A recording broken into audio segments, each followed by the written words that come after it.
kajian kita bersama dengan Majelis Taklim Ar-Royan. Tentunya saya mengingatkan terus bahwasanya supaya kita tetap selalu bersuara terhadap masalah yang sedang menimpa kepada saudara-saudara kita di Palestina.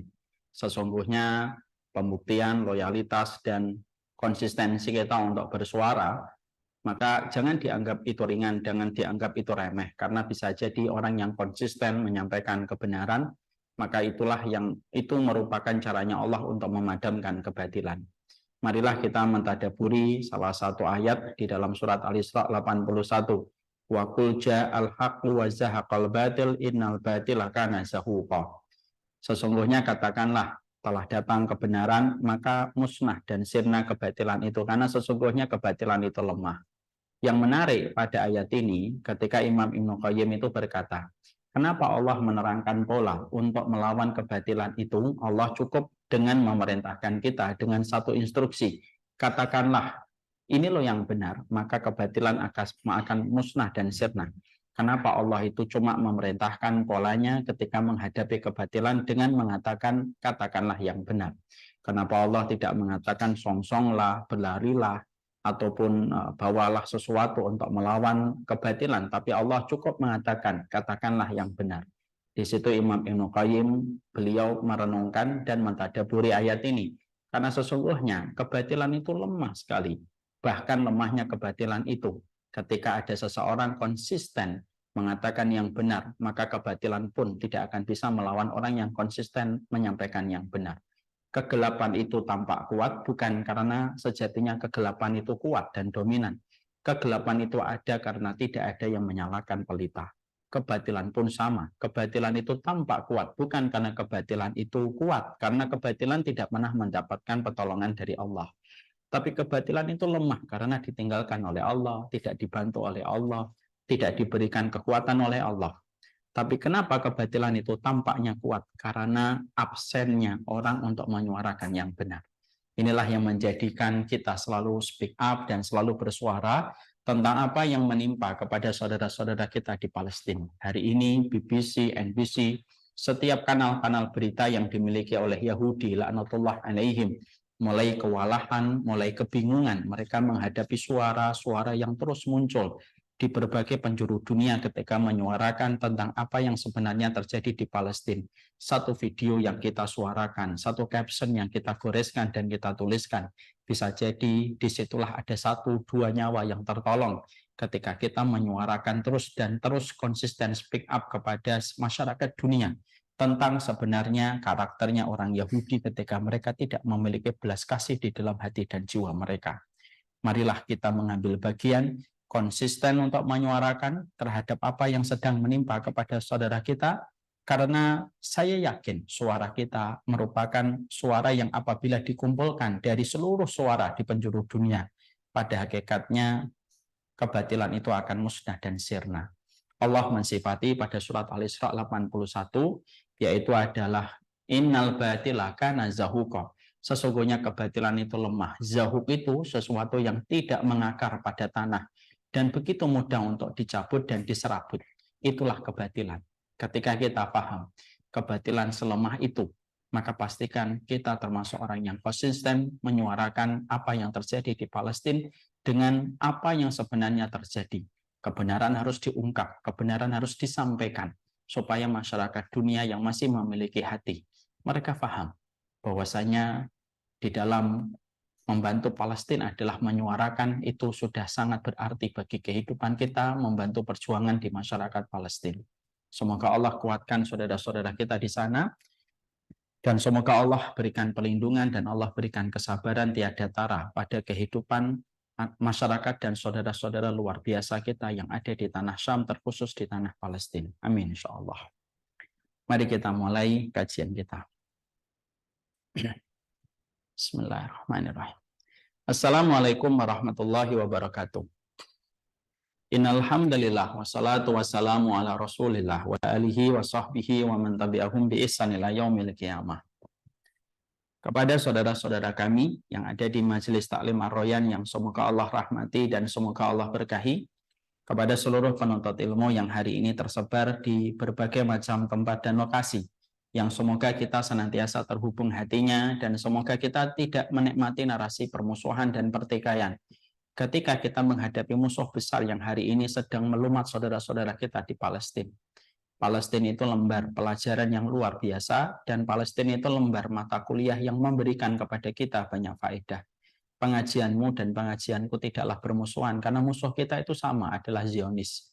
Kita tentunya sangat berlindung diri dari penyakit hati orang-orang yang rusak hatinya ketika masalah Palestina sedang terjadi, tapi justru menambah barisan musuh di antara orang yang beriman. Semoga dengan kejadian yang ada di Palestina semakin menyadarkan kita bahwasanya persaudaraan kita adalah fokus bagaimana musuh kita itu satu, yaitu adalah Zionis laknatullah alaihim yang sedang memerangi saudara kita di Palestina. Inilah yang menjadikan kita selalu terhubung antara satu hati dengan hati yang lainnya, dan supaya iman itu menjadi mahar yang indah di antara kita, dan kita selalu menghadirkan 1001 alasan yang bisa menjadikan kita saling bersaudara, walaupun setan menyodorkan kepada kita 999 alasan untuk berpisah dan bermusuhan. Sedih sekali saya kalau kita dalam kondisi yang semacam ini masih mencari musuh. Ada yang masih hobinya menghujat orang, ada yang hobinya menghancurkan kehormatan orang, ada hobinya yang meruncingkan perbedaan-perbedaan dan menikmati permusuhan yang semacam itu. Ada orang-orang yang mereka mengaku dirinya sunnah, tapi dengan begitu gampang dia menjatuhkan kehormatan orang, dia menyuarakan sesuatu yang kontraproduktif bagi apa yang sedang dihadapi saudara-saudara mereka di Palestina.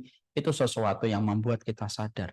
Ternyata memang setan itu ada di sekitar manapun yang selalu membuat kita mencari permusuhan, walaupun kita sudah diberikan pelajaran oleh Allah dengan satu pelajaran besar.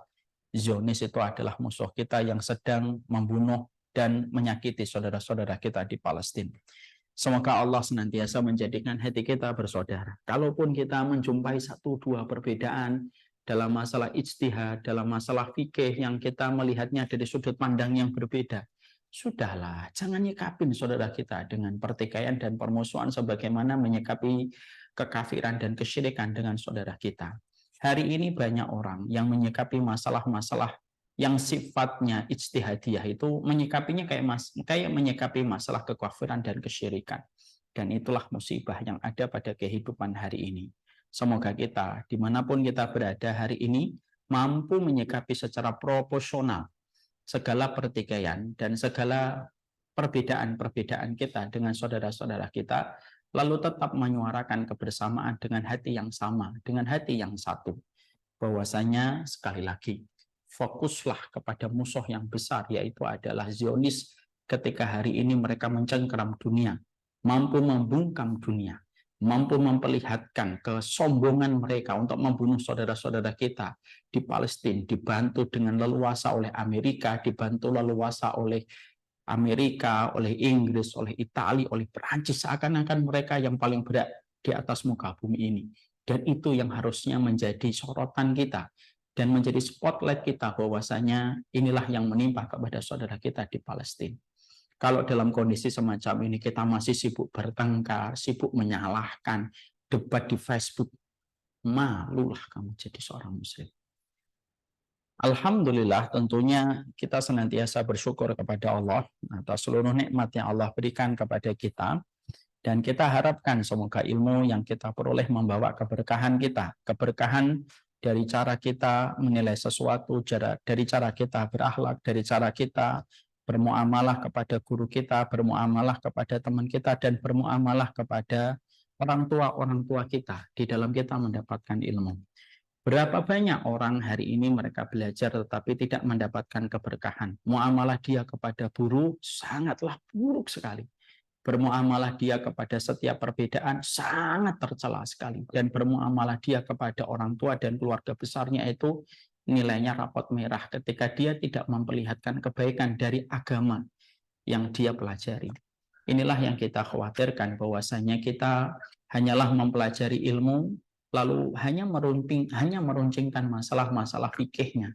Tapi ternyata kita tidak memahami esensi ilmu, bahwasanya ilmu itu adalah bagaimana menjadikan kita saling bersaudara.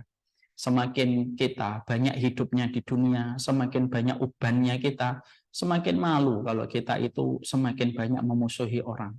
Semakin kita bertambah umurnya dan semakin keriputnya kita, semakin kita sadar kita membutuhkan banyak orang yang kita cintai supaya lapang kehidupan barzah kita dan supaya tenang kita nanti di pengadilan Allah ketika tidak ada yang menggugat kita di hadapan pengadilan Allah.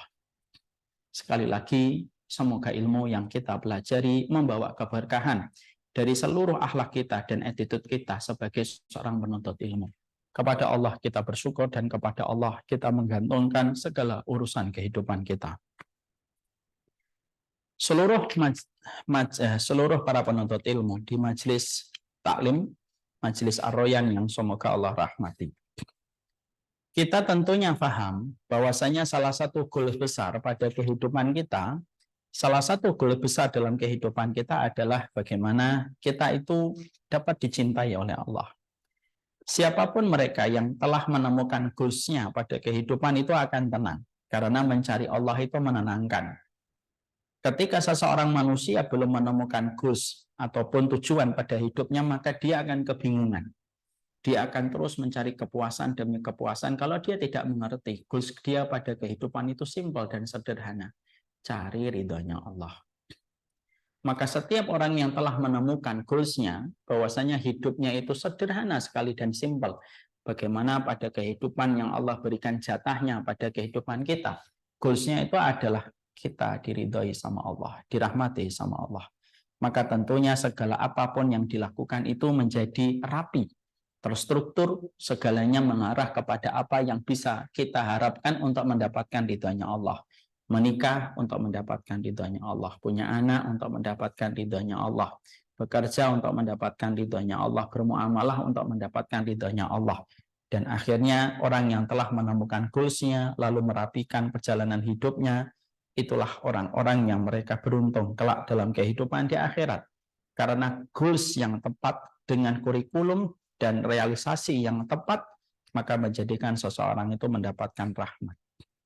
Berbeda kalau ada manusia pada kehidupan kita tidak mendapatkan dan tidak mengetahui goals-nya. Kalau kita, Nafal, Instagram, kalau kita pada kehidupan kita tidak menetapkan goals kita dan tidak menemukan goals kita, kita akan kebingungan. Kita merasa nanti goals kita hanyalah puncak karir kita. Akhirnya sepanjang hidup hanya mengejar karir. Ada yang menyangka goals-nya itu tenar, terkenal, famous, dan disukai banyak orang. Dan akhirnya yang dia kejar itu sepanjang hidupnya. Bukan semakin tenang, justru semakin gelisah pada hidupnya. Kalau goals-nya itu hanyalah ketenaran. Karena semakin tenar, semakin banyak harga yang harus dibayar. Ketika goals kita itu hanyalah kekayaan, maka tidak akan pernah ada cukupnya. Karena pasti kita akan diuji dengan rasa kecukupan yang semakin jauh. Maka itulah yang menjadikan kita paham. Iman Islam itu sederhana. Bahwasanya goals kita itu adalah mendapatkan ridho dari Allah dengan pembuktian yang kita berikan kepada Allah semata dan bukan pembuktian kita di hadapan manusia. Sesimpel itu dan sesederhana itu kehidupan kita sebagai hamba yang beriman. Ya. Makanya kalau kita sudah menetapkan goals kita, dihujat, dicela, santai kita tetap pada kehidupan kita. Karena kita tahu goals kita adalah mengarah kepada Sang Khalik yang menguasai alam semesta. Setelah kita menetapkan goals kita kemana, maka sesungguhnya itulah yang menjadikan kita tentunya membutuhkan kurikulum yang jelas, referensi-referensi yang jelas, ya. Dari apa yang kita harus pelajari dari setiap nasihat yang datang dari Allah dan Rasul-Nya, supaya betul-betul kita mampu memahami setiap referensi yang kita nanti harus pahami supaya bisa menghantarkan kita kepada goal setinggi kehidupan kita, yaitu mendapatkan keridhaan dari Allah. Berapa banyak manusia ketika menetapkan goals-nya menuju kepada Allah karena dia tidak memiliki referensi yang jelas, maka sesungguhnya akhirnya dia salah jalan dan salah petunjuk. Dan akhirnya mereka terombang-ambing dan terpisah dari jalan kebenaran. Karena apa? Goals tinggi yang dia miliki tidak didukung dengan referensi yang benar. Akhirnya sangat mudah bagi setan menipunya. Dan akhirnya menjadikan dia terperosok kepada lubang kehinaan. Walaupun dia memiliki goals yang tinggi, salah referensi itu bermasalah. Sama kalau kita mendaki gunung. Ada pendaki gunung, 3 orang atau 4 orang. 2 orang, 2 orang. Ketika sama-sama ingin menuju kepada puncak gunung untuk mendapatkan indahnya sunrise ketika di waktu pagi. Maka 4 orang ini terbagi menjadi 2. Yang 2, dia mengikuti petunjuk dari kurir ataupun orang yang membantunya menuju ke atas. Dia mendengarkan rute dan arahan. Yang kedua, dia sok tahu dan mengatakan saya tidak perlu. Saya cukup nanti melihat ke atas nanti sampai ke puncak. Apa yang terjadi pada 2 kelompok ini? 2 kelompok ini memiliki tujuan yang sama, tapi bisa jadi hasilnya berbeda. Yang 2 mungkin sampai ke puncak sebelum matahari terbit. Yang 2 mungkin tersesat, mungkin hilang di tengah belantara gunung. Dan bisa jadi mereka tidak sampai menikmati sunrise di waktu pagi ketika mereka kehilangan lokasi untuk menuju ke puncak. Dan itu yang kita ilustrasikan. Bahwasanya manusia ketika menuju kepada Allah itu pada dasarnya terbagi 2 kelompok besar. Ada yang ingin dapat ridhanya Allah, tapi mereka tidak mau membaca petunjuk, tidak mau membaca wasiatnya para ulama yang mengarahkan kita kepada petunjuk yang mengarah kepada ridhonya Allah. Ada yang mau membuka hatinya dengan referensi dalil yang sahih, riwayat yang sahihah supaya kita sampai kepada ridhonya Allah. Keduanya bisa jadi goalsnya sama tetapi hasilnya berbeda. Dan yang membedakan itu adalah jalannya. Dan inilah yang menjadikan kita paham, inilah yang menjadikan kita mengerti betul betapa pentingnya pada kehidupan kita untuk menetapkan perjalanan kita menuju kepada Allah dengan referensi yang jelas. Maka inilah yang menjadikan kita akhirnya paham. Akhirnya kita mengerti kenapa kita membahas tentang 40 karakteristik mereka yang dicintai oleh Allah. Karena kita ingin kayak pendaki gunung yang menerima rute, menerima pengajaran untuk sampai ke puncak. Dan kita tidak ingin tersesat di antara belantara hutan. Hanya gara-gara kita tidak membaca rute yang benar. Itulah kenapa kita mempelajari kitab 40 karakteristik. Kita akan melanjutkan 40 karakteristik yang kita bahas pada kesempatan pagi ini, yaitu adalah membahas tentang golongan yang ke-18, yaitu adalah golongan orang yang saling mencintai semata-mata karena Allah. Tentunya ini merupakan pertemuan yang kedua dari pertemuan pada pembahasan golongan yang ke-18 tentang siapa orang-orang yang dicintai oleh Allah Subhanahu wa taala. Yaitu adalah orang yang mereka saling mencintai karena Allah. Pada pertemuan 1 bulan yang lalu, kalau tidak salah kurang lebihnya, kita tentunya sudah membahas bahwasanya semangatnya kitabullah itu adalah semangatnya mempersaudarakan. Dan semangatnya as-sunnah itu adalah semangatnya untuk mempertemukan dan menjadikan kita sebagaimana sanak kerabat dan keluarga. Itulah yang dibangun oleh kitabullah dan sunnah. Kitabullah dan sunnah secara efektif telah membuktikan bagaimana Rasulullah mempersaudarakan antara muhajirin dan ansor. Mereka berbeda geografisnya, mereka berbeda dengan wilayahnya, iklimnya, dan bagaimana suasana tempat mereka yang berlatar belakang beragam.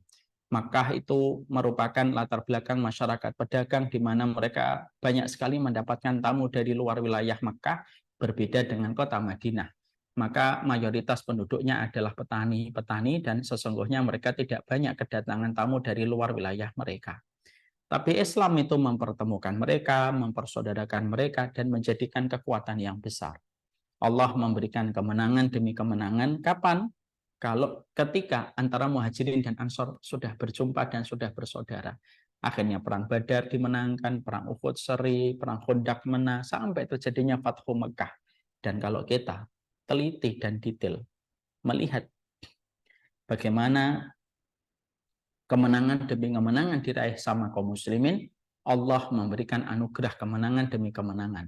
Ketika kaum muslimin sudah mengesampingkan tentang masalah permusuhan, dan ketika mereka sudah memprioritaskan tentang persaudaraan sebagaimana muhajirin dan ansor, hadiahnya cash dan kontan dari Allah. Mereka menjadi kaum muslimin yang ditakuti dan membuat segan musuh-musuhnya Allah. Dan itulah anugerah yang besar bagi setiap persaudaraan. Itulah yang menjadikan kita paham Tidak ada agama yang paling besar spiritnya untuk membangun persaudaraan kecuali adalah Allah, adalah agama Islam. Dan tidak ada sunnah yang paling kuat mempersaudarakan kita kecuali adalah sunnah Rasulullah Sallallahu Alaihi Wasallam. Makanya siapapun yang mengklaim dirinya berada di atas sunnah, tapi memiliki hobi untuk bermusuhan, memiliki hobi untuk saling menyesatkan, saling mengkafirkan, saling meruncingkan permusuhan dalam persoalan yang sifatnya ijtihadiyah, pada dasarnya dia tidak paham tentang sunnah yang dia klaim. Karena bukan itu sunnah yang diajarkan oleh baginda Nabi pada kehidupan kita ketika kita mendapatkan originalitas ajaran sunnah dari beliau dan para sahabat. Makanya kita mendapati Muhammadur Rasulullah waladina ma'ahu asyidda walal kufar ruhama'u bainahum. Makanya Allah menyampaikan di ayat yang terakhir pada surat Al-Fatah, Muhammad Rasulullah dan orang yang bersamanya keras kepada orang kafir yang memusuhi Allah, tetapi mereka rahmat dan penuh kasih sayang kepada orang yang beriman. Karena pada dasarnya sunnah ini mempersaudarakan di antara kita. Makanya akhirnya kita menjumpai pula korelasi pada pembahasan ini. Bahwasanya akhirnya kita paham orang yang saling mencintai ketika mereka saling mengupayakan kebersamaan dan persaudaraan, ketika mereka saling mencintai karena Allah, menepis permusuhan, menepis pertikaian di antara sesama mukmin, lalu mereka saling mencintai orang yang beriman karena Allah, maka mereka mendapatkan salah satu jatah pahala yang besar. Jatah pahala itu adalah mereka dicintai oleh Allah, karena salah satu jalan pintas untuk mendapatkan pahala di sisi Allah, mencintai orang yang beriman semata-mata karena Allah. Ya. Nah, itulah yang menjadikan kita kemarin membahas dulu. Setelah kita memahami bahwasanya sunnah yang kita imani, lalu menjadi komitmen dan kewajiban kita untuk mengikuti sunnah pada perjalanan hidup kita, bahwasanya kita adalah dipersaudarakan oleh aturan kitabullah dan sunnah. Nah, itulah yang menjadikan kita pada pembahasan 1 bulan yang lalu kita bahas apa perkara yang menjadi hama, apa perkara yang menjadi virus, yang merusak nilai yang agung pada persaudaraan ketika kita diperintahkan saling mencintai karena Allah. Sebabnya apa sih kok permusuhan itu sekarang subur di mana-mana? Ya. Bahkan kita menjumpai hari ini permusuhan itu mengalahkan persaudaraan yang luar biasa. Bahkan yang sangat aneh kita jumpai, kadang-kadang kalau ada orang begitu gampang menyesatkan, seakan-akan diwakili representasi dari Rasulullah dan para sahabat. Kalau ada orang yang mengajak bersaudara, seakan-akan representasi dari setan dan para pengikutnya. Seakan-akan wacananya sudah terbolak-balik. Maka inilah yang menjadikan kita akhirnya paham. Apa sih yang menjadikan akhirnya kita paham dulu? Hamanya itu apa? Mengetahui keburukan itu penting supaya kita mampu menjaga diri kita dari perkara-perkara keburukan itu. Alim tu syarra lali syarri walakin ditawakih. Sebagaimana di dalam kaidah syair. Saya itu harus mempelajari keburukan supaya keburukan tidak menimpa kepada diriku. Dan kita harus tahu hama apa yang membuat persaudaraan itu tidak mampu, persaudaraan itu tidak mampu tegak. Apa hamanya? Apa rumput liarnya? Yang menjadikan rumput liar itu menggerogoti suburnya tanaman persaudaraan yang harusnya kita bangun di dada dan hati kita. Maka kemarin kita sudah membahas setidaknya ada 4 penyebab gagalnya orang untuk saling bersaudara semata-mata karena Allah. Yang pertama yaitu adalah fanatisme kelompok yang kita baca di dalam surat Al-Baqarah 89. Ya. Kalau orang sudah dalam fanatisme kelompoknya, lalu menstandarkan kebenaran versi kelompoknya, kebenaran versi golongannya, kebenaran versi ustadz-ustadznya, maka sesungguhnya susah untuk bersaudara. Karena apa? Tidak ada yang bisa mempersaudarakan kalau fanatisme sudah tumbuh subur pada hati manusia dan para penuntut ilmu. Itu kata para ulama. Ya. Gimana Ustadz mendapatkan persaudaraan Muhajirin dan Ansor? Ya kalau gurumu tidak memiliki fanatik, kalau dirimu tidak fanatik sebagai penuntut ilmu, ya insya Allah Muhajirin dan Ansor konsep idealnya bisa kita dapatkan kembali. Dengan satu syarat, hamanya itu harus kita bersihkan pada hati kita. Makanya maaf ya, tidak usahlah kita itu belajar sama orang yang tidak bisa mengajari kita tentang persaudaraan. Karena apa? Karena virus keburukan itu bisa menimpa kepada kita kalau kita tidak waspada. Maka sesungguhnya fanatisme kelompok ini merupakan salah satu di antara hal yang menghambat perjalanan suburnya hadirnya masalah persaudaraan di dalam kehidupan agama kita. Yang kedua, yaitu adalah karena tidak memahami tentang latar belakang perbedaan. Bahwasanya sunnah ini tidak menafikan perbedaan. Bahwasanya ketika kita berkomitmen beragama Islam, kita berkomitmen untuk mengikuti sunnah, maka salah satu konsekuensi ketika kita ittiba kepada sunnah Rasulullah Shallallahu Alaihi Wasallam, konsekuensi ketika kita ittiba kepada sunnah Rasulullah itu juga harus memahami dan memberikan porsi pada tempat yang bernama perbedaan para ulama. Ya kalau kita tidak memahami perbedaan para ulama, kita menjadi orang yang paling kaku, sebagaimana kanebo kering. Lalu akhirnya apa? Menyikapi perbedaan sebagaimana menyikapi kesesatan. Padahal konteksnya adalah masalah perbedaan. Dan itu menjadi masalah yang luar biasa itu. Ini menjadi masalah yang sifatnya parah. Kalau itu terjadi pada kehidupan manusia. Akhirnya apa? Giginya rancing sama orang beriman. Digerogoti kehormatannya. Lalu membabi buta menjatuhkan kehormatannya. Hanya karena masalah ijtihad yang dia tidak perhatikan ketika tidak memahami ilmunya secara utuh. Ya kalau tidak paham ilmunya, jangan berlagak sok menjadi orang yang paham ilmu. Itu wasiat saya. Maka akhirnya kita harus mengerti bahwasanya kalau orang sudah tidak memahami perbedaan, ya sudah susah. Dan kita tidak akan bisa menang debat sama orang yang mereka itu tidak memahami perbedaan. Karena apa? Dia tidak mau kalah. Kalau dalam bahasa ibu saya dulu, bergudul. Atau bergudul, kalau orang Jawa itu paham. Novel paham nggak bergudul? Paham. Bergudul itu tidak mau kalah, ngomong terus. Karena dia nggak mau perbedaan. Jadi ketika ada satu masalah yang dia soroti, lalu mendapatkan jawabannya, nggak mau kalah. Bergudul ya. Terus ngomong versinya dia. Dijelaskan, nggak paham. Karena apa? Referensinya nggak akan nyampe pada dirinya. Akhirnya apa? Ya sebagaimana orang yang memakai kacamata kuda. Ya sudah, akhirnya mereka tidak akan pernah melihat segala kekurangan kecuali mereka akan mencapnya dengan kesesatan. Ya, melihat perbedaan tidak mampu, tidak punya porsi hatinya untuk melihat kekurangan dan kesalahan, semuanya harus sempurna. Padahal dia juga nggak sempurna. Seperti konteksnya kita hari ini mendapati ada orang ngomongin Hamas gitu. Ketika mereka sedang berjuang, kalau ngomong tuh tahu tempat gitu, tahu kondisi gitu. Jangan kayak anak-anak. Anak-anak itu kalau ngomong tuh nggak tahu tempat. Jam 1 malam kadang-kadang bangun minta sesuatu. Kamu kan bukan anak-anak. Apalagi kalau kamu belajar agama, apalagi kalau kamu jenggotnya panjang. Pahamlah, ngomong sesuatu itu ada waktunya.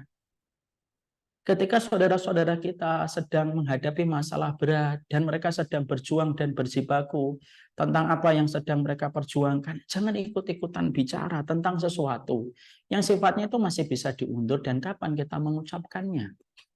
Contoh tentang masalah Hamas. Kita harus paham, ada sebagian kecil orang, segelintir orang yang ketika ngomongin Hamas itu dari sudut pandang kebencian gitu. Dan tidak melihat sama sekali perjuangan mereka ketika mewakili kita mempertahankan wilayah yang Allah cintai. Sudah kamu tidak berjuang, sudah kamu di tempat yang jauh, sudah gitu komentarnya itu komentar sumbing. Sumbang. Saya kalau boleh nanya, hatimu itu terbuat dari apa sih?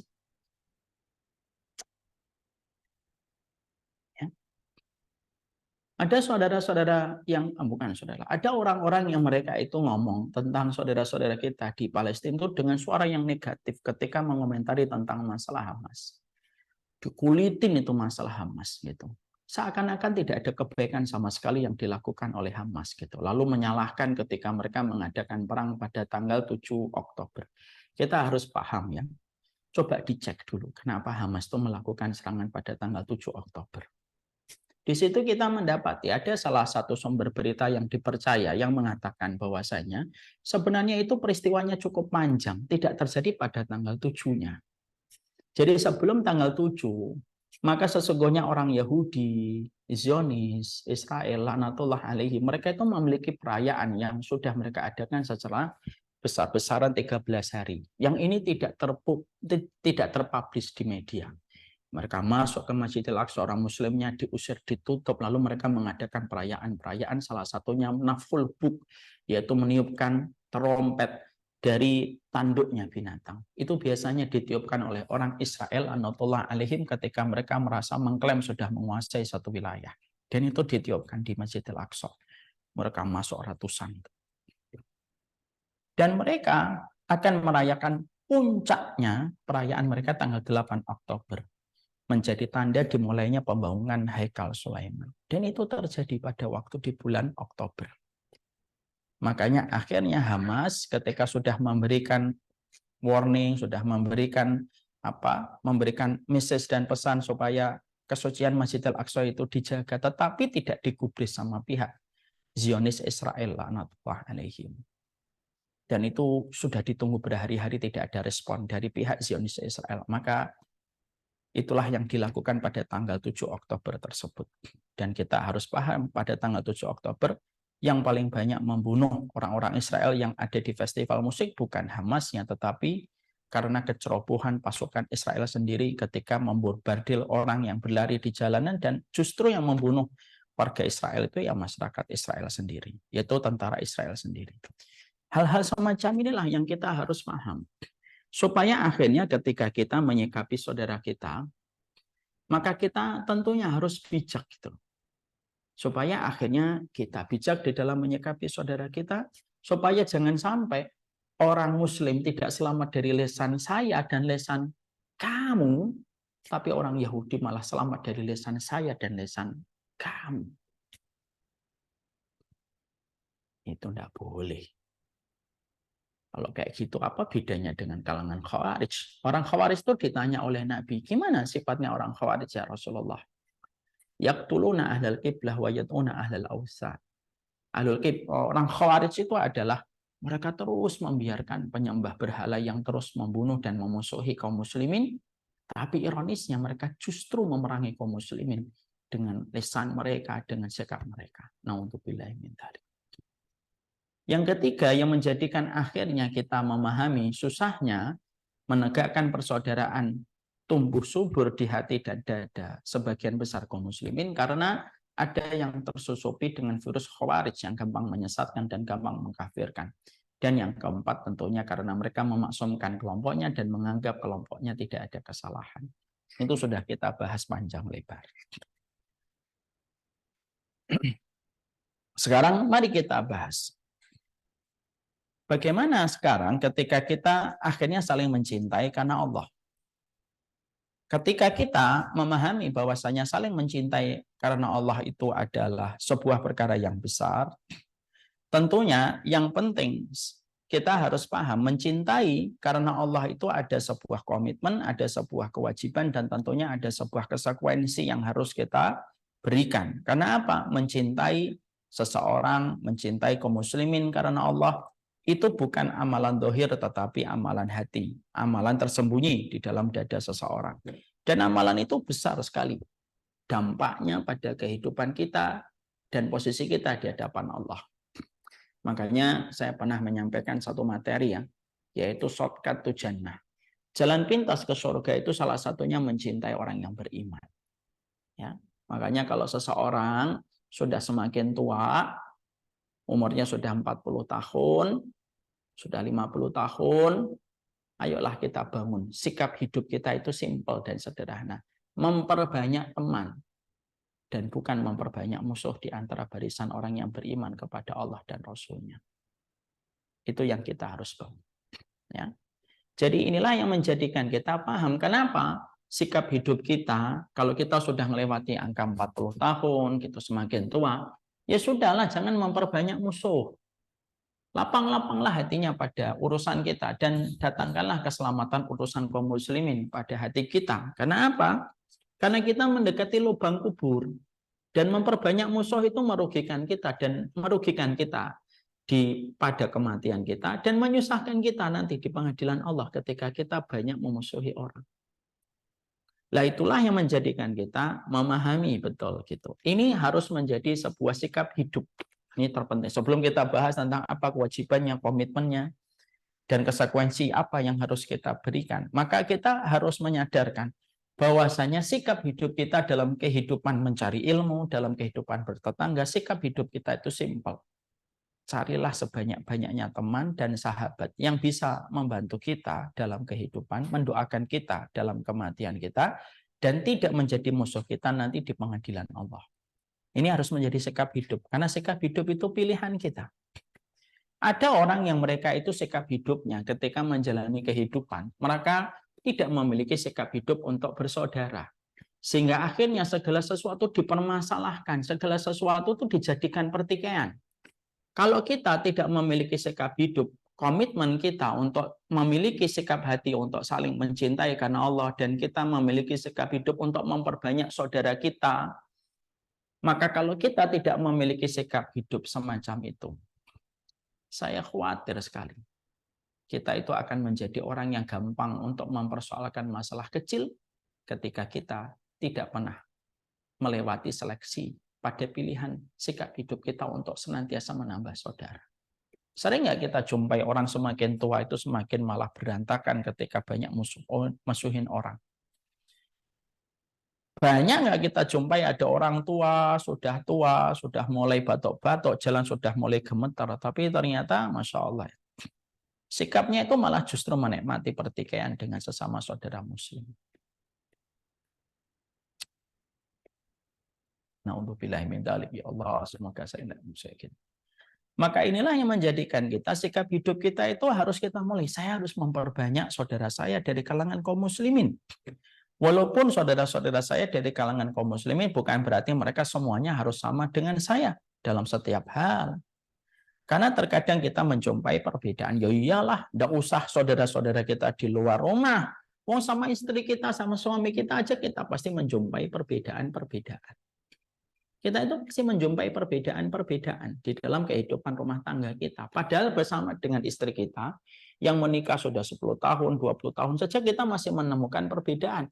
Padahal kita berangkat dari tempat tidur yang sama, bangun dari tempat tidur yang sama, memakai kamar mandi yang sama, dan kita melepaskan sebagian pakaian kita di depan orang itu pun tidak memadamkan perbedaan antara kita dengan dirinya.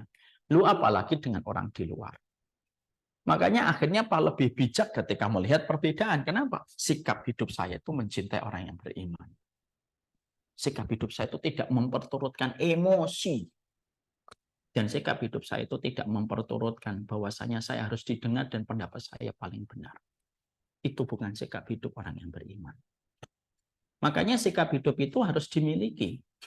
Makanya akhirnya dalam hadis riwayat Anas bin Malik, nah tentunya sudah sering ibu-ibu mendengarkan, maka pada keterangan Anas bin Malik radhiyallahu anhu pernah diceritakan tentang seorang laki-laki Badui, seorang laki-laki Ansor yang membawa sandal dengan tangan kirinya dan diberitahukan oleh Rasulullah ketika Nabi mengatakan inilah penduduk surga, dan Rasulullah mengabarkan berulang-ulang hingga 3 kali. Rasulullah mengabarkan hingga berkali-kali, mengabarkan 3 kali bahwasanya dia adalah seorang penduduk surga dan dikabarkan 3 kali. Sampai akhirnya ketika dikabarkan hingga 3 kali bahwasanya penduduk Ansor itu adalah penduduk surga, sampai akhirnya terungkap apa amalan penduduk Ansor ini sampai Nabi mendeklarasikan dan memproklamirkan bahwasanya dia penduduk surga itu hingga 3 kali berturut-turut ketika mengabarkan itu. Ternyata laki-laki Ansor ini Masya Allah sikap hidupnya itu luar biasa. Ibadahnya biasa, malamnya tidak sholat tahajud, kehidupan siang dan paginya, kehidupan pagi, siang, dan sorenya biasa kayak yang lain. Tapi kenapa kok mendapatkan tiket ke surga sampai Nabi memberitahukan 3 kali? Ternyata sikap hatinya itu adalah tidaklah dia tidur kecuali memaafkan, dia tidak pernah berniat mendolimi, dia ingin mencintai orang yang beriman dengan cara dia memaafkan.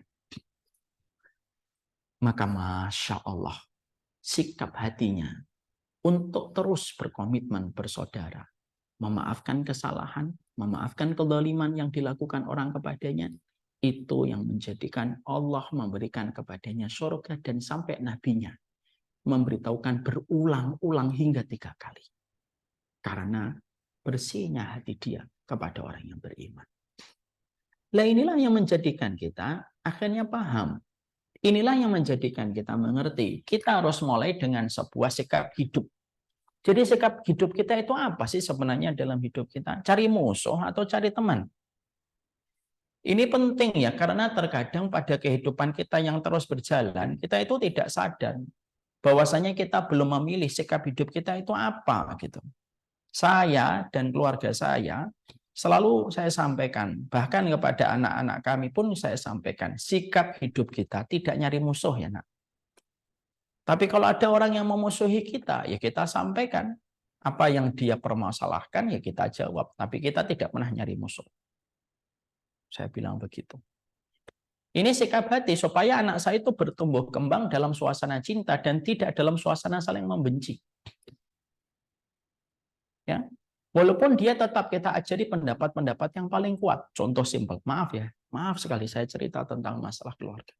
Saya ajari anak-anak saya, ada Ja'far, ada Basam. Saya ceritain kalau sholat subuh. Itu Pak Imam, kadang dia kunut. Nah, tanya anak itu, kunut apa, Bi? Kunut itu kita ngangkat tangan berdoa setelah rukuk pada rakaat yang kedua. Ja'far biasanya tanya, kan kita di rumah nggak pernah kunut dulu ketika pas COVID pandemi. Abi kalau ngimamin nggak pernah kunut. Iya, itu masalahnya. Nah, Abi memilih pendapat tidak ada kunut subuh. Tapi kalau ada orang yang kunut subuh, itu tetap sah sholatnya. Dan itu bukan perkara batil, itu bukan perkara salah. Itu perbedaan para ulama. Terus gimana kalau kita di belakang orang yang kunut-kunut? Basam sempat nanya. Jadi Basam ikut ngangkat tangan nah. Ya, kamu ngangkat tangan, tetap. Ya. Tapi kalau nanti sholat sama Abi, kamu tidak kunut, kamu juga nggak perlu kunut sendirian di belakang Abi. Oh gitu. Dan itu tetap saudara. Itu termasuk di antara cermin sikap hati kita dan sikap hidup kita. Sehingga itu penting itu. Dan itu harus diwakili sebagai pemimpin keluarga yang memiliki qawam. Jangan sampai keluarga itu ngikutin istri gitu. Istri, banyak wanita yang hari ini ngaji tanpa mereka sadari ketika mereka ngaji sudah terseret dengan gaya untuk menyalahkan setiap orang. Suaminya yang harus menetralisir, malah ikut-ikutan karena tidak punya qawam, ngikutin aja. Ketika istrinya menjelek-jelekan, ikut membenarkan itu sikap istrinya. Itu namanya keluarga yang tidak memiliki sikap hati untuk mencari saudara. Ya. Sikap hati yang ini sikap hati. Jadi kita harus memastikan sikap hati kita dan sikap hidup kita itu gimana pada kehidupan kita. Oke, saya ingin mencari saudara. Oke, berarti kita tidak usah mencari-nyari permusuhan. Kalau ada sesuatu kita harus bijak menyikapinya. Harus proporsional. Harus tahu tempat, harus tahu kondisi, harus tahu keadaan. Semuanya harus dipikir dari segala sisi. Ketika kita memperlakukan segala sesuatu.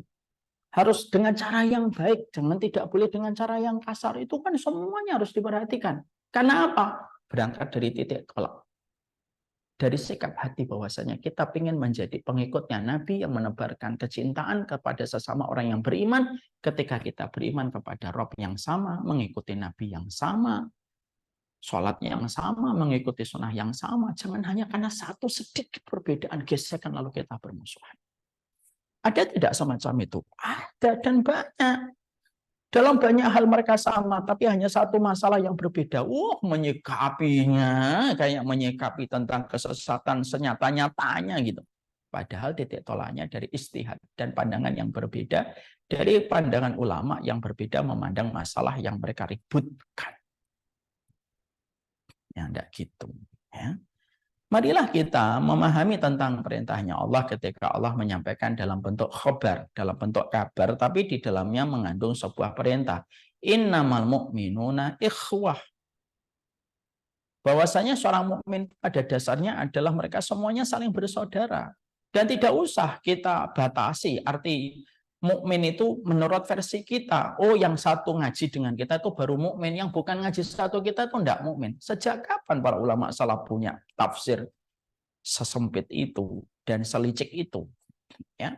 Innamal mu'minuna ikhwah. Siapapun orang mukmin yang memiliki akidah-akidah pokok yang sama kepada kita, maka pada dasarnya mereka adalah saudara kita. Dan kita diperintahkan untuk saling bersaudara dalam salah satu ayat pada surat Al-Hujurat ini. Inilah yang kita ingin sampaikan dulu. Yakin nggak sikap hidup kita itu yang mana? Sikap hidup kita mengikuti sunnah, karena ini tidak bisa ditawar. tidak bisa dinego, tapi sikap hidup kita dan sikap hidup keluarga kita mengikuti sunnah dengan nuansa hati untuk terus mencari saudara di antara orang yang beriman. Jangan memandang saudara-saudara kita dan tetangga kita hanya karena beda ngaji dengan kita seakan-akan mereka tidak beriman. Makanya sering saya sampaikan, jangan sampai kita menempatkan urusan manhaj itu lebih tinggi daripada keimanan. Sehingga artinya ketika ada satu dua perkara yang menurut kamu itu manhaj tidak sama dengan yang ada di hadapanmu, kamu jorokkan, kamu dorong dia kepada sebuah kebatilan dan kesesatan. Padahal dia punya keimanan. Karena apa? Manhaj itu penting, keimanan juga penting, tapi keimanan itu lebih tinggi daripada manhaj. Karena apa? Bagaimanapun ketika mereka beriman, satu dua mereka masih memiliki satu kesalahan atau memilih pendapat yang lemah. Itu tidak mengeluarkan seseorang dari sebuah kebenaran. Sebagaimana dirimu juga tidak mungkin ketika melakukan kesalahan kamu dikeluarkan dari kebenaran dengan secepat dan seinstan itu. Nah, inilah yang dinamakan sikap hati dan sikap hidup diri kita secara pribadi dan keluarga kita. Kita harus betul-betul mulai dari sebuah titik tolak. Carilah saudara kita, orang yang tidak akan kita musuhi, yang merepotkan, yang akhirnya merugikan kita kalau kita mati karena banyak musuh yang sudah terluka gara-gara sikap kita, dan pastinya merepotkan kita ketika masing-masing nanti harus berhadapan dengan kita untuk didatangkan atas apa yang kita ucapkan tentang saudara kita. Apalagi kalau sudah kamu menyesatkan orang dengan begitu gampang.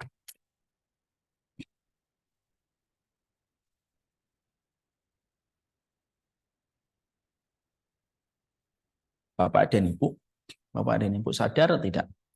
Pasal ITE itu salah satu pasal yang paling laris setelah disahkan oleh konstitusi undang-undang.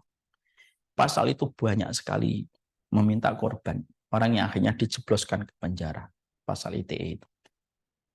Pasal ITE ketika telah menjadi sebuah pasal yang disahkan secara resmi oleh konstitusi dan akhirnya meminta banyak korban, maka sebelum masing-masing pihak yang bersalah ketika dijebloskan ke penjara, mereka itu menghadapi rangkaian proses yang panjang.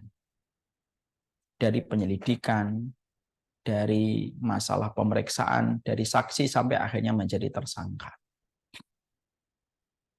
Ketika seseorang sudah menjatuhkan orang lain di media publik. Seluruh majelis ta'lim Ar-Royan.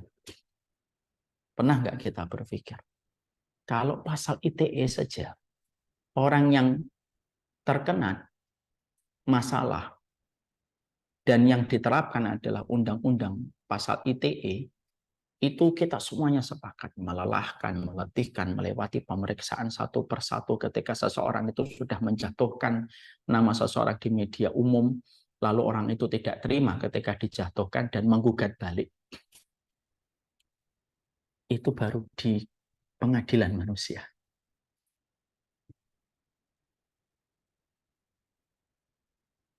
Apalagi di pengadilan Allah kalau kita sudah menjatuhkan orang lain. Mungkin orang lain ketika hari ini kita jatuhkan kehormatannya, tidak ada hak jawab ketika menjatuhkan di grup misalnya. Kamu menjatuhkan seseorang di grup, kamu jatuhkan kehormatannya tanpa dia memiliki hak jawab ketika kamu menuduh semuanya itu. Mungkin bisa jadi kamu hari ini bersembunyi di balik orang yang kamu jatuhkan di grup itu. Tapi kita tidak bisa bersembunyi di hadapan Allah bahwasanya kita harus mempersiapkan semua bukti itu dan kita akan kelelahan ketika nanti berhadapan dengan orang itu. Hati-hati itu. Kalau pasal ITE pada kehidupan manusia aja sudah sedemikian beratnya. Apalagi dalam pengadilan Allah kalau sudah bicara tentang kehormatan orang yang kamu jatuhkan tanpa kamu berikan hak jawab atas apa yang kamu bicarakan dan kamu jatuhkan tentang orang itu. Hati-hati. Demi Allah, pengadilan Allah itu detail kalau sudah bicara tentang kehormatan manusia. Inilah yang menjadikan kita paham betul masalah ini. Dan berulang-ulang sering saya menyampaikan. Kenapa kasus perzinahan itu harus mendatangkan 4 orang bukti? Kenapa kasus pengadilan itu harus menjatuhkan 4 bukti? Karena sesungguhnya kalau sudah berkaitan tentang kehormatan orang itu tidak segampang-gampang kita menjatuhkan kehormatannya. Makanya mendatangkan 4 orang saksi. Dan maaf, yang menuduh yang membuktikan, bukan yang dituduh yang membuktikan. Ini kan sekarang ada orang-orang yang tidak punya ilmu, bodoh, nuduh orang, tapi dia menuntut orang yang dituduh mendatangkan bukti. Yo salah. Yang benar itu orang yang nuduh mendatangkan bukti, bukan orang yang dituduh yang mendatangkan bukti.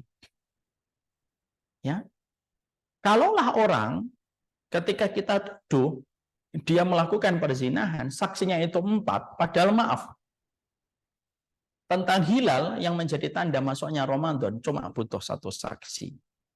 Tentang hilal untuk menandakan masuknya waktu Idul Fitri butuh 2 orang saksi. Maka itu jumlahnya jauh lebih sedikit daripada bukti yang diminta ketika membuktikan orang yang berzina dengan 4 orang saksi. Harusnya kita ini sudah mulai berpikir, sehebat itu Allah menempatkan urusan kehormatan. Kenapa ini kita harus masukkan dalam pembahasan ini? Karena persaudaraan itu tidak akan pernah tercapai kalau kita masih menganggap murah kehormatan orang lain. Susah bicara tentang masalah persaudaraan.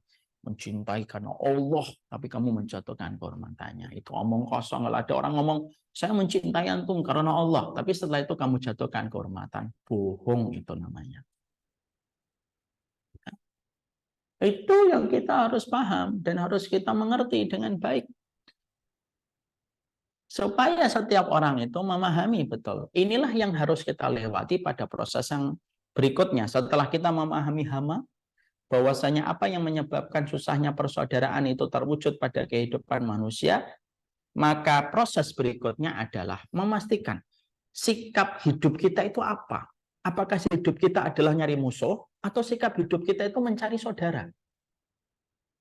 Dan itu bukan hanya omongan, harusnya betul-betul dibuktikan dengan realisasi nyata pada kehidupan sehari-hari. Karena apa? Banyak orang bisa mengatakan, saya pengen nyari saudara, saya pengen mencintai orang beriman. Nah, itu kan omongan ketika dibalik status. Tapi kenyataan yang terjadi belum tentu membuktikan itu. Itulah dibutuhkan lisanul hal. Lisanul hal itu adalah lisan yang bicara berdasarkan kenyataan dan bukan lisan yang bicara berdasarkan lisan. Lisanul halnya harus benar. Makanya inilah yang menjadikan kita paham, inilah yang menjadikan kita sekali lagi mengerti betul. Penting banget. Penting sekali kita untuk memahami. Penting sekali kita memahami bahwasanya sikap hidup kita itu apa? Nyari saudara. Sudah di situ. Berarti kita tidak boleh nyinyir, nggak boleh gampang menghakimi. Sebelum memutuskan tentang orang lain, kita berpikirnya jauh. Paham masalah yang kita persoalkan. Karena apa? Pilihan hati kita menentukan arah perjalanan kehidupan kita dan keluarga kita. Tapi kalau kita sudah ngomong sama keluarga kita, pokoknya kita ngikutin jalan kebenaran, siapapun yang nggak sesuai dengan kita, nggak apa-apa, yang penting kita nyari ridhonya Allah, gitu misalkan. Memang perkataan itu benar, tapi terkadang untuk maksud yang salah. Emang yang lain tidak ingin mencari ridhonya Allah? Hanya kamu yang mencari ridhonya Allah? Kok seakan-akan orang yang siapapun yang nggak suka dengan kita, nggak apa-apa, yang penting kita cari ridhonya Allah. Emang yang lain nggak nyari ridhonya Allah? Hanya kamu doang yang nyari ridhonya Allah. Lalu ketika kamu mengklaim hanya kamu yang cari ridhonya Allah, kamu boleh melakukan apa saja? Ya gitulah. Jangan kayak anak kecil kita dalam kehidupan berinteraksi. Sallallahu ala nabiyina Muhammad. Berikutnya setelah kita paham pilihan kita, komitmennya adalah mari kita cari jalan ke surga dengan kita memperbanyak saudara, mencintai karena Allah, sabar, tidak gampang membicarakan, tidak gampang untuk mempersoalkan masalah-masalah kecil, sangat menjaga kalau sudah bicara tentang kehormatan. Nah, setelah itu apa yang harus kita lakukan? Apa kewajiban-kewajiban yang harus kita berikan? Kita baru bicara tentang komitmen. Apa kewajiban? Apa konsekuensinya? Insya Allah pada pertemuan selanjutnya. Wassalamualaikum warahmatullahi wabarakatuh. Mungkin ini yang dapat saya sampaikan. Saya serahkan kembali kepada Ummu Finya yang ada di studio Majelis Ta'lim Ar-Royan. Barakallahu fikum Ustaz. Alhamdulillah alamin. Sebentar Ummu Finya, Ya, Suaranya belum besar nih. Sudah? oke. Udah jelas Ustaz? Sudah, Umum. Baik Ustaz, barakallahu fikum Ustaz untuk pencerahannya, dan kami terus diingatkan ya untuk terus kita menjaga hati dan terus meningkatkan, menjalin persaudaraan sesama kaum muslimin ini Ustaz. Memang kalau tadi penjelasan dari Ustaz itu nggak diragukan lagi ya, keimanan saudara-saudara kita di Palestina itu yang paling murni itu kalau saya lihat keimanan mereka gitu ya Ustaz ya. Artinya kan nggak gampang melihat, apalagi mereka ini sedang ada keributan di sana, ada konflik. Tiap hari melihat saudara-saudaranya itu hilang atau meninggal karena terserang oleh bombardir dan sebagainya gitu Ustaz. Dan mereka tetap terus berjuang, dan tidak ada satupun dari keluarga-keluarga yang kehilangan anggotanya itu mengatakan stop perang kepada Hamas atau kepada saudara-saudara muslim kita yang sedang berjuang itu Ustaz. Nah jadi gini Ustaz, tadi saya tertarik dengan ayat 40, surat 49 ayat 10 tadi ya Ustaz ya, bahwa kita itu bersaudara gitu ya. Hai orang-orang yang bermumin, bahwa kita itu bersaudara. Panggilannya adalah untuk kepada kita semua orang-orang bermumin. Nah di ayat itu juga dikatakan bahwa apabila ada yang bertikai atau sedang ribut, itu kita harus mendamaikan. Berarti itu kan juga tugas kita sebagai orang beriman tadi ya Ustadz. Itu mohon dipahamkan kepada kami Ustadz. Sebagaimana tadi Ustadz sampaikan bahwa kadang-kadang ada cuma masalah fikih menjadi ribut tajam yang seolah itu menjadi sesat yang nyata gitu. Bagaimana kita menarik hal itu Ustadz? Sebenarnya kalau kita melihat ayat tadi, nggak boleh ada dong artinya perselisihan tadi, karena kita harus mendamaikan saudara-saudara kita yang bertikai. Itu gimana Ustadz? Pertanyaannya apa? Umumnya maaf agak putus-putus di studio ini. Ya, jadi jadi melihat ayat yang tadi Ustadz, Al-Hujurat ayat 10 tadi, di situ kan dikatakan bahwa panggilannya untuk orang-orang yang beriman kan, sesungguhnya kita Betul. bersaudara. Nah, Iya. kemudian juga dikatakan kalau misalnya ada yang bertikai, perbaikilah hubungan mereka gitu ya, dan takutlah kita kepada Allah. Berarti ini kan ada ancaman dari Allah ya sebenarnya Ustadz ya. Nah, kalau tadi melihat kejadian Ustadz sampaikan, kadang-kadang hanya ribut masalah fikih seolah-olah itu menjadi ribut yang besar dan sesat yang nyata, seolah-olah seperti itu. Bagaimana kita menarik itu Ustadz? Harusnya kan nggak boleh, harusnya ada yang mendamaikan. Artinya gitu, harusnya ada yang mendamaikan dan tidak boleh ada keributan. Nah, kalau kita menarik ke ayat ini gimana Ustadz? Tolong pahamkan kami Ustadz. Iya, suaranya Umum V-nya agak mengengah di sini. Tapi saya mencoba untuk menangkap dari apa yang saya dengar. Nanti kalau kurang tepat diingatkan. Ya Ustadz. Fa'in tanaza'tum fi syai'in farudduhu ilallahi wa rasul gitu. Kalau kita ada bermasalah atau perselisihan, kembalikanlah kepada Allah dan Rasulnya. Dan kita memang pada ayat yang ke-10 surat Al-Hujurat itu juga kita mendapati innamal mu'minuna ikhwah. Sesungguhnya ketika kita mendapatkan sesama saudara kita itu adalah kita itu saling bersaudara. Dan kita juga mendapati di dalam ayat berikutnya bahwasanya wa in ta'ifatani minal mu'minin iqtatalu fa aslihu bainahuma fa in baqat ihdahuma 'alal ukhra faqatilul lati tabghi, itu kan. Kalaulah ada dua orang mukmin yang mereka saling berselisih, maka ingatkanlah mereka. Maka sesungguhnya inilah yang menjadi sebuah sebuah konsekuensi. Menjadi orang beriman itu bukan berarti mereka tidak pernah mengalami perselisihan. Karena terkadang pintarnya setan, ketika setan itu mampu membenturkan satu hati seorang mukmin dengan hati saudara mukmin. Maka ketika kita mendapati bahwasanya ada satu kenyataan pahit, bahwasanya orang mukmin terkadang mereka terseret dengan perbedaan, maka kewajiban di pihak ketiga yang melihat itu adalah mempersaudarakan kembali. Fa'aslihu bainahuma. Bagaimana kita membuat islah di antara keduanya dengan cara yang baik. Salah satunya menempatkan kapan masalah ini akan dibahas, apa prioritas yang harus kita berikan dulu ketika sedang ada masalah-masalah genting. Semua itulah yang harus dilakukan pihak ketiga di luar pagar ketika ada perselisihan yang ada di antara kedua belah pihak di antara orang yang beriman. Tapi kalau ada orang yang sudah menyuarakan ini supaya menjadi titik damai dan islah di antara keduanya, dan yang satunya sudah didominasi oleh hawa nafsu dalam permusuhan itu sampai akhirnya tidak mau untuk menerima masukan apapun, ya sudah. Kalau sudah semacam ini, kita serahkan urusan hati mereka kepada Allah. Kita ini hanya bisa berbuat islah umumnya di luar pagar. sebagai pihak ketiga kalau kita mendapati wa in qa'ifatani minal mu'minina qatatalu. Kalau ada dua orang mukmin yang mereka itu berperang karena bertikai, sebagai pihak ketiga itu berusaha mengislah. Tapi kalau setelah kita berusaha untuk mengislah tidak mampu, sudah.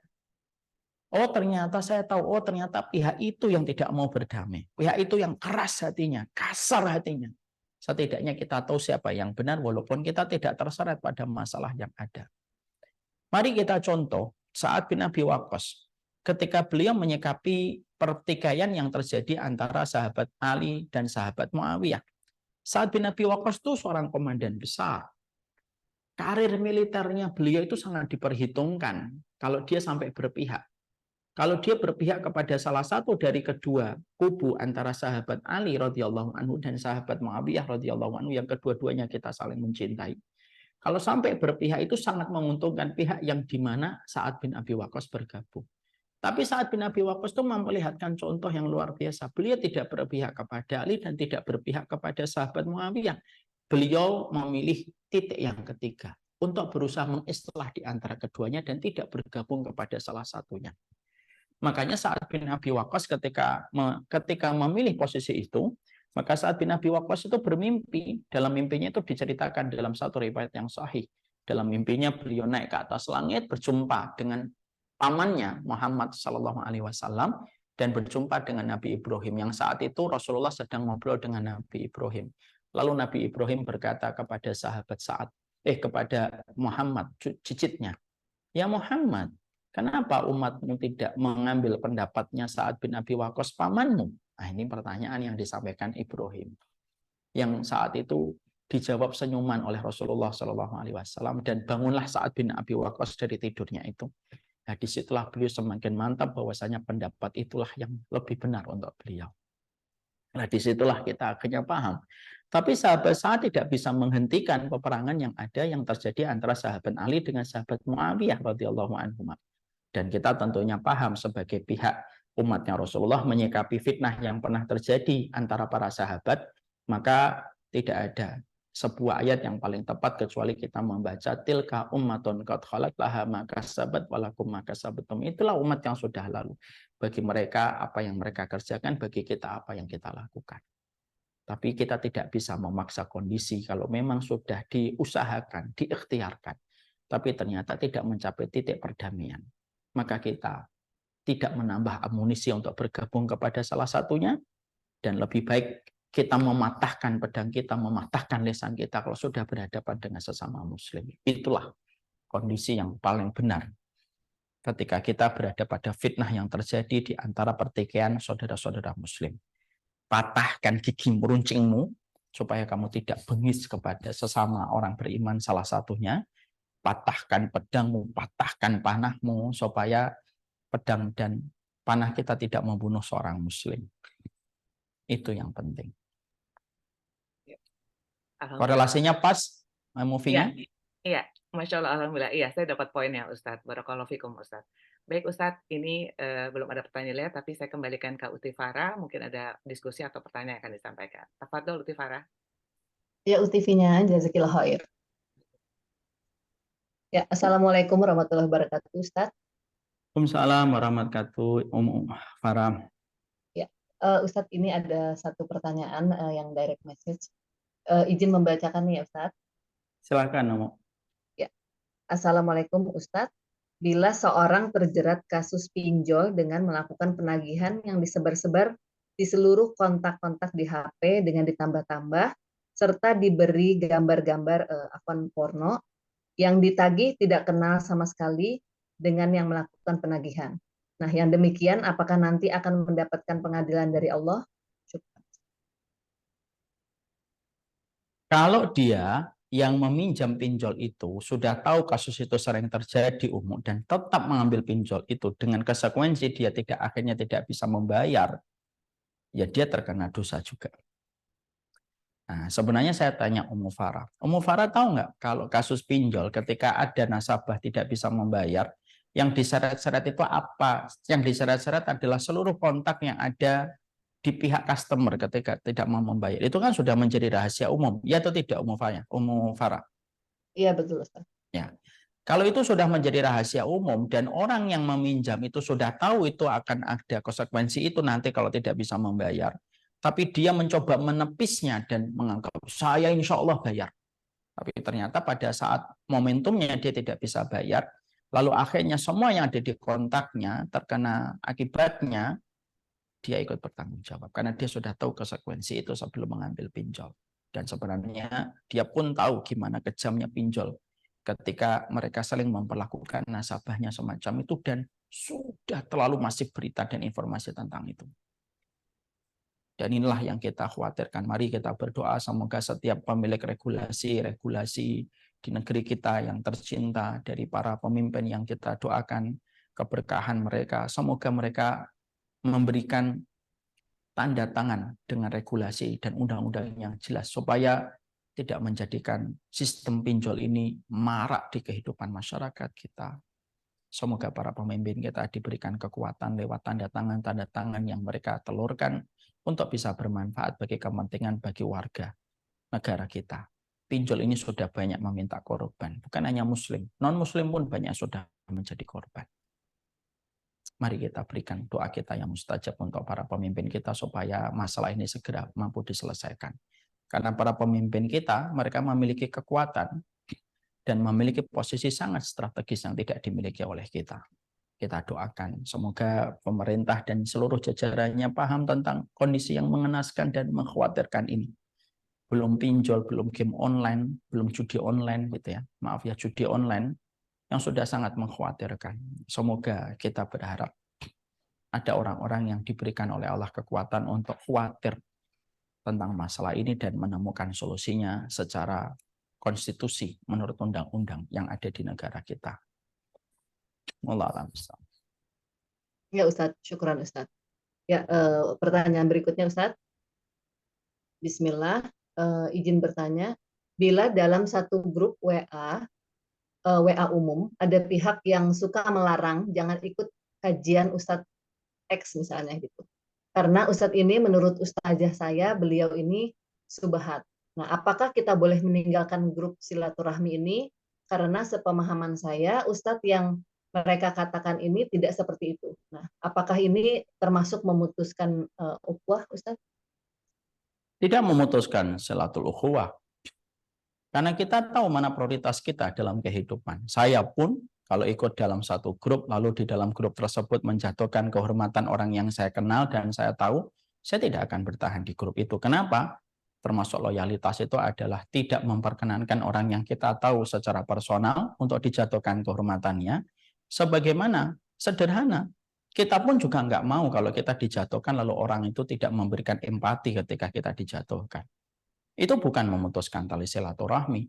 Dia yang berusaha memutuskan tali silaturahmi ketika dia merasa paling tahu tentang apa yang baik dalam kehidupan kita, padahal bisa jadi keilmuannya ya tidak sebanding dengan apa yang dia deklarkan dan apa yang dia katakan di dalam grup tersebut.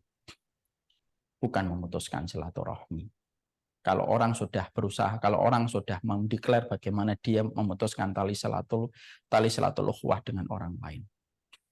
Kalau saya mau Farah, misalkan saya kenal seseorang yang saya kenal baik, ada fulan misalkan, saya kenal baik orangnya, tiba-tiba di satu grup dijatuhkan kehormatannya, dilecehkan, lalu dikatakan dengan berbagai macam predikat yang tidak sepantasnya, saya keluar. Bahkan saya tidak akan minta izin untuk keluar dari grup itu. Kenapa? Hari ini kita bicara tentang kehormatan fulan dengan murahan, bisa jadi satu waktu. Kita pun nanti ketika ada satu kondisi, mungkin salah, kita pun akan dijatuhkan kehormatannya. Kenapa?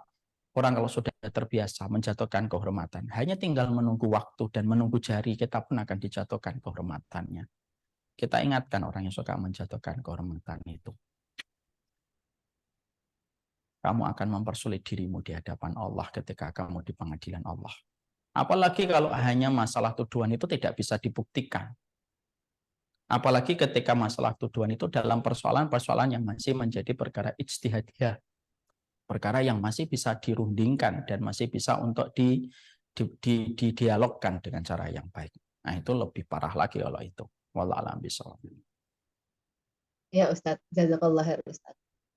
Pertanyaan di layar sudah tidak ada Ustadz. Alhamdulillah. Biasanya banyak banget, alhamdulillah. Iya Ustaz. Ya, syukran Ustaz, jazakallah khair. Sami. Kembalikan ke UTV-nya, tafadholi Uti. Ya, jazakallah Rati Farah. Baik Ustadz, Masya Allah kita sudah diajarkan oleh Ustadz, difahamkan oleh Ustadz bagaimana kita harus saling mencintai sesama saudara muslim kita, dan bagaimana juga Ustadz tadi mencontohkan bagaimana pelajaran yang pertama dari Rasulullah itu Muhajirin dan Ansor itu dipersatukan hatinya, mereka saling mencintai, kemudian juga masalah di Palestina, saudara kita di Palestina itu juga kita harus mencintai mereka dan membela mereka gitu, Ustadz, mendoakan paling tidak kalau kita belum bisa melakukan hal yang besar. Ustadz, baik. Jadi tadi sampaikan bahwa tidaklah Allah mencintai seseorang itu sebelum orang itu mencintai saudara muslimnya. Itu kan berarti nggak mudah ya Ustadz ya. Kemudian juga saling mencintai Allah, saling mencintai karena Allah itu tidak mengandung konsekuensi, mengandung kewajiban, dan mengandung suatu komitmen. Dan semua itu Muftinya, saya tanya, ya, ya, Ustadz. banyak nggak majelis ilmu kalau bicara tentang masalah persaudaraan yang dibangun atas iman itu indah betul kelihatannya. Kata-katanya, orasinya bagus banget, tapi giliran praktek setelah majelis ilmu itu selesai, tidak terbukti sama sekali. Iya. Persaudaraannya hanya dibangun di atas kelompok dan golongannya semata. Tapi ketika bicara di kajian, masalah ukhuwah di antara orang yang beriman, harus begini sama ini, harus begini, harus ngasih udur, harus kemudian memahami perbedaan. Tampaknya indah sang Ustadz ketika menyampaikan itu di kajiannya. Tapi giliran ketika selesai kajian itu, tetap yang nyesatin tetap nyesatin, yang menganggap syubhat dengan begitu gampang tetap menganggap syubhat. Pertanyaan saya, kemana larinya kajian 2 jam yang tadi dibahas tentang indahnya persaudaraan? Wallahu a'lam bishawab. Barakallahu Ustaz. Ya, kembali tadi Ustaz juga menyatakan bahwa esensi ilmunya tadi Ustaz sampaikan tidak menjadikan dia bersaudara ya Ustaz ya. Ilmu yang dia dapat tadi. Baik Ustaz. Barakallahu Ustaz. Pelajarannya banyak sekali. Sami-sami umumnya. Ya. Semoga kita terus diberkahi Allah ya Ustaz, dan insya Allah kita berjumpa lagi bulan depan di hari Kamis juga. Baik sahabat Arayan, silakan Ustaz tafadhol untuk menutup kajian Ustaz. Semoga bertambahnya umur kita. Saya sekarang menuju ke 44. Umumnya mungkin umur berapa, umur Farah umur berapa, umur Lucy umur berapa. Semakin banyak tumbuhnya uban kita dan semakin keriputnya kulit kita, semakin kita paham. Bukan musuh yang kita cari orang yang beriman. Tapi perbanyaklah saudara kita. Kalau kamu tidak ingin dibenci orang tanpa sebab, jangan membenci orang tanpa sebab. Kalau kamu tidak ingin dibenci orang karena perkara yang instan, jangan suka membenci orang karena perkara yang instan. Kalau kamu tidak ingin dibenci karena orang karena tidak tahu masalah yang sebenarnya terjadi pada dirimu, dan kamu tidak ingin orang membencimu karena dia tidak paham masalahnya dari awal, jangan suka kita membenci orang hanya karena satu hal informasi yang kita dengarkan. Aku adalah kamu. Sebagaimana kamu ingin diperlakukan dengan baik, saya pun ingin diperlakukan dengan baik. Wassalamualaikum. Saya mohon maaf kalau ada banyak kata dan salah. Semoga kita semakin tua semakin paham. Uban itu ngasih nasihat untuk kita. Apa sih yang kamu dapatkan dari musuh, dari orang yang sujud sama Allah, tahajud sama Allah, bernikob yang sama dengan nikob dirimu, bercelana yang sama di atas mata kaki dengan dirimu, lalu kamu masih merasa bahwasanya saudaramu sesat-sesat-sesatnya, bahkan kamu sesatkan dia melebihi sesatnya orang yang menyembah berhala. Jangan-jangan yang salah itu adalah kita yang sudah terkena paham Khawarij. Semoga Allah merahmati dan mengampuni dosa-dosa. Amin. Barakallahu Ustaz. Sami-sami. Baik sahabat Arayan, alamin kita telah menyelesaikan kajian kita. Semoga ilmu yang Ustaz sampaikan tadi ini benar-benar bisa menjadi ilmu yang barokah untuk kita semua, dan kita juga bisa mengamalkan apa nasihat yang sudah Ustaz sampaikan kepada kita, bahwa kita terus harus menjaga hati kita, membersihkan hati kita. Lapangkanlah dada dan hati kita untuk selalu menerima perbedaan, dan kita juga selalu memohon kepada Allah agar kita selalu dituntun dan bimbing terus untuk menuju pada akhlak yang baik. Mohon maaf dari pengurus apabila banyak kekurangan. Wabillahi taufiq wal hidayah. Wassalamualaikum warahmatullahi wabarakatuh. Assalamualaikum Ustaz. Assalamualaikum warahmatullahi wabarakatuh.